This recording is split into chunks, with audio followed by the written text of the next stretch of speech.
Saudações a vocês que me acompanham neste canal, sejam bem-vindos ao PL MMA 56.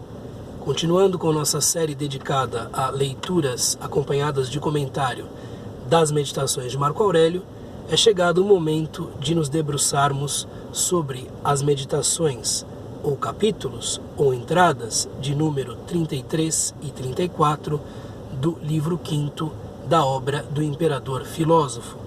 Como sempre, a tradução de referência é a de Dona Virgínia de Castro Almeida, que está em domínio público, e você pode acompanhar também, como sempre, a leitura que será feita neste vídeo por meio da passagem que é transcrita aqui na descrição.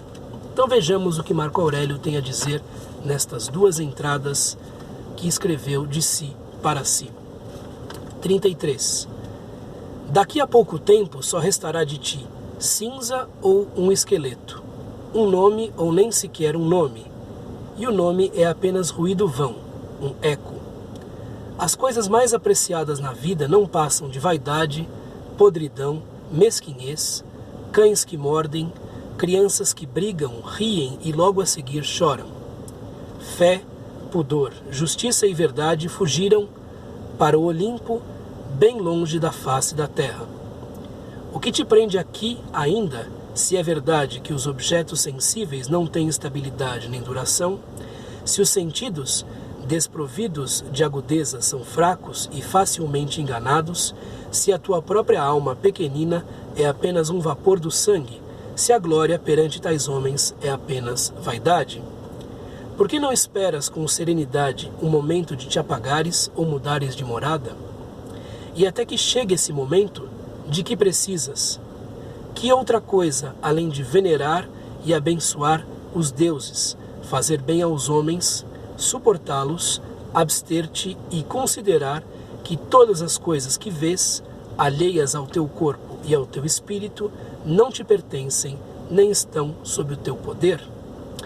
Muito bem, mais uma daquelas meditações de Marco Aurélio em que ele parte da ideia da vacuidade de tudo, do vazio de tudo quanto existe. Se trata de meditações bastante recorrentes no diário espiritual do Imperador Filósofo e são trechos ainda mais impressionantes, tomando-se em conta que se trata do Imperador de Roma, se trata do homem mais poderoso do mundo naquele momento e que diz que tudo aquilo que o cerca na verdade é vazio, não vale nada, são coisas transitórias, coisas que apodrecerão, que se destruirão, que ruirão e por aí vai.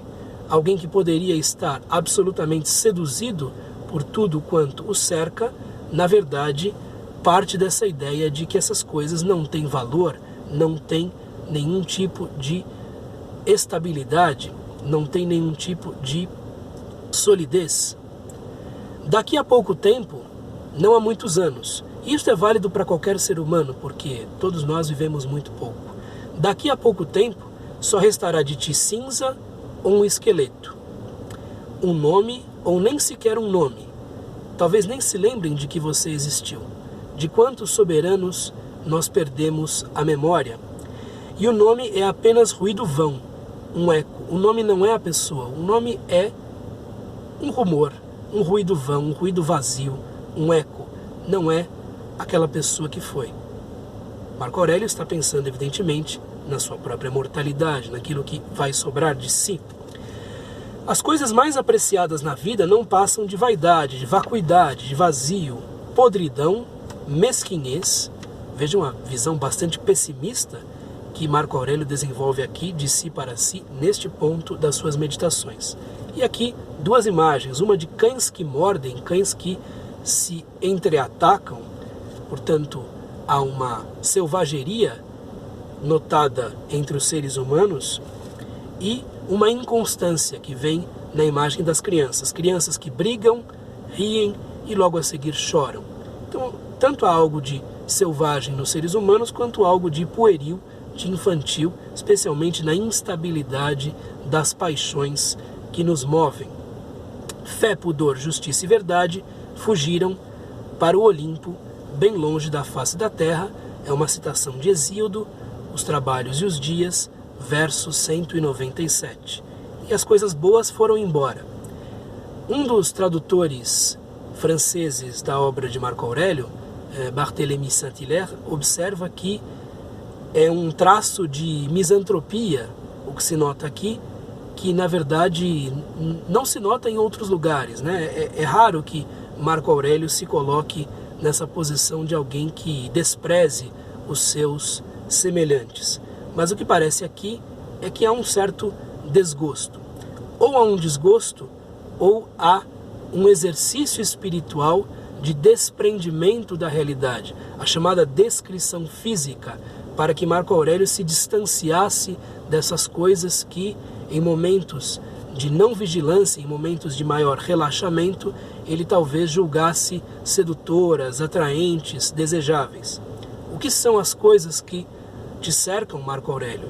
São apenas coisas vazias que desmancham, são como cães que brigam, como crianças que uma hora estão de um jeito e outra hora mudam de opinião e de atitude.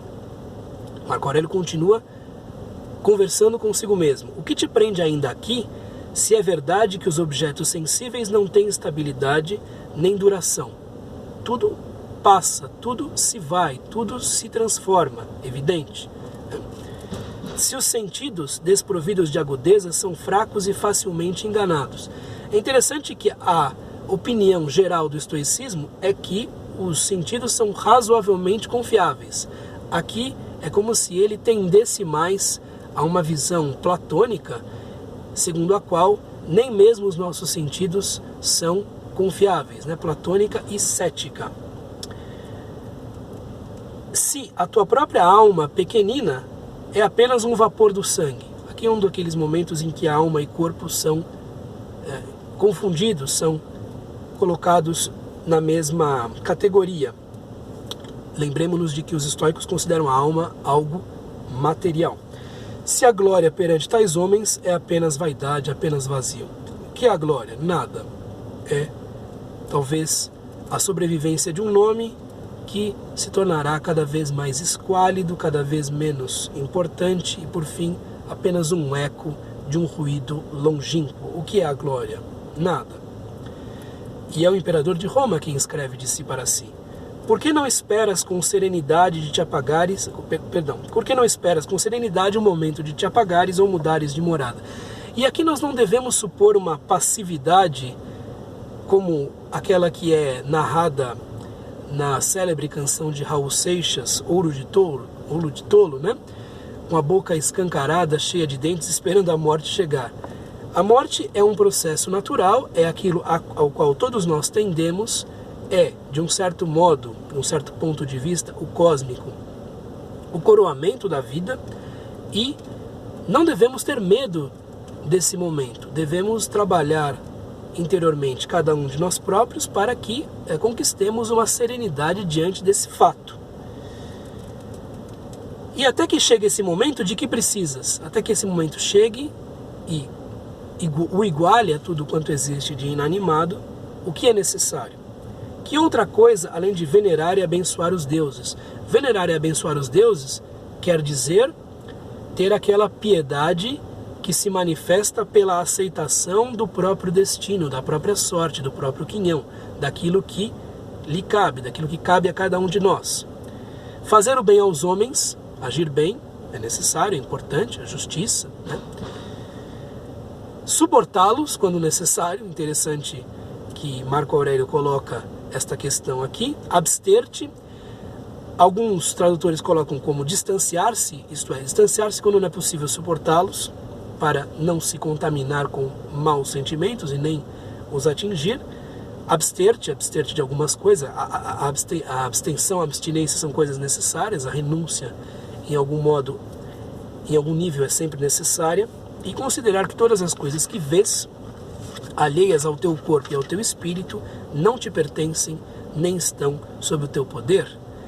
Então aqui, Marco Aurélio está se lembrando do primeiro capítulo do Manual de Epicteto, a tal da dicotomia do controle, ou ainda teorema ontológico, segundo o qual nós temos coisas que dependem de nós, que estão sob nosso poder, e coisas que não dependem de nós, que não estão sob nosso poder.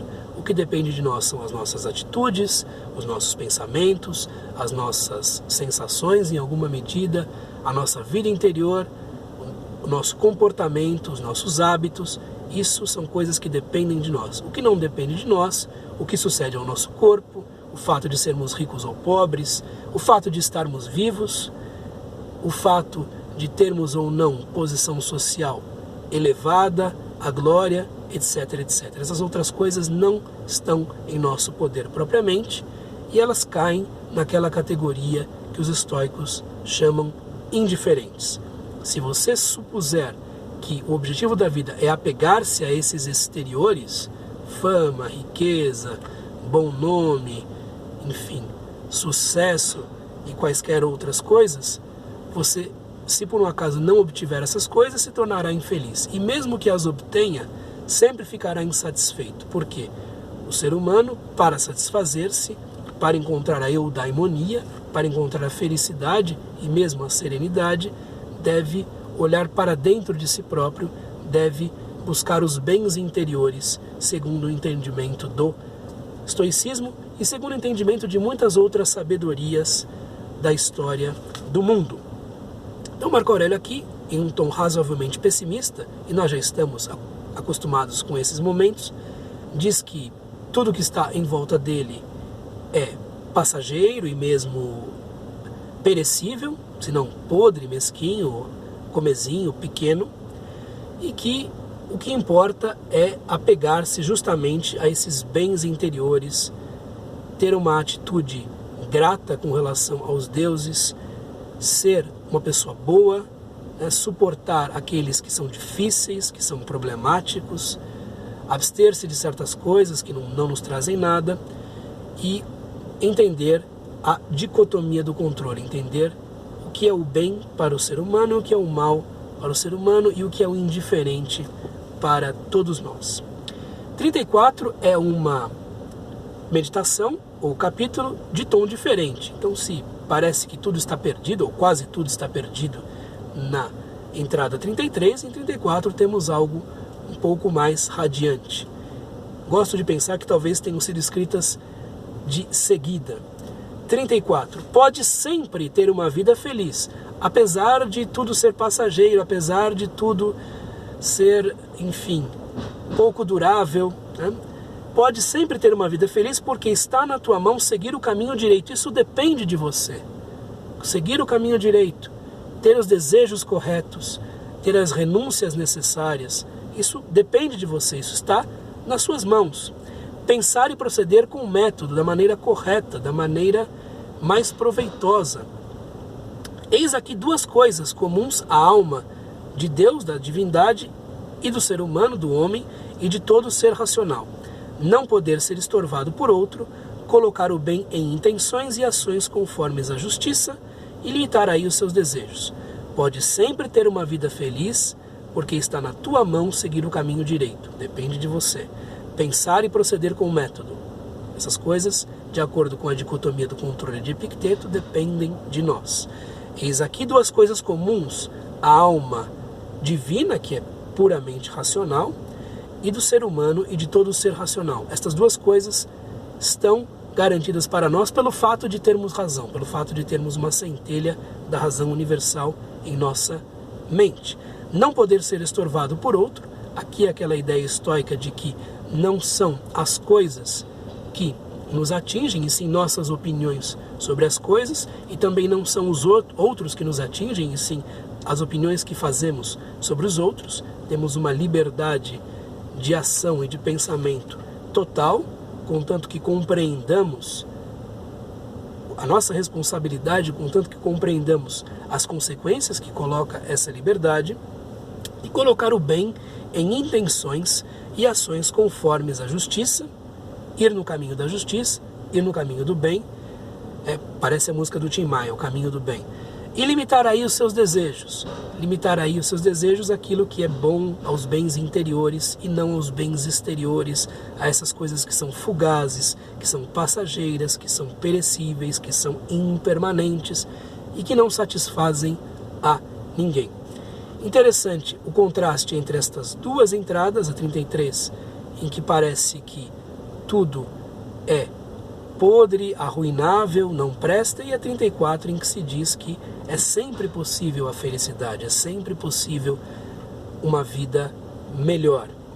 Também interessante o contraste desta entrada 5:33 com a entrada 3:2, em que Marco Aurélio, se a memória não me dá nenhum tipo de peça, não me prega uma peça, em que Marco Aurélio diz que é necessário ter uma alma grande, ter um olhar educado, adestrado, para percebermos a beleza que há em coisas triviais, como as rachaduras que a casca do pão acaba tendo, enfim, mesmo uma boca de leão entreaberta, enfim, e uma oliva que já está exudando o seu óleo, um líquido, coisas que parecem casuais e que mostram a beleza da natureza. Então é interessante ver esse contraste, como se trata do mesmo indivíduo que vê essa beleza na natureza, se sente integrado ao cosmos, mas também, quando é necessário, para não se seduzir demasiadamente com as coisas, lembra-se de que tudo é passageiro, de que muitas coisas são pequenas, de que muitas coisas são ocas, são vazias. Eis o que eu tinha a lhes dizer a respeito destas duas entradas. Um abraço, até o próximo vídeo. Tchau, até mais.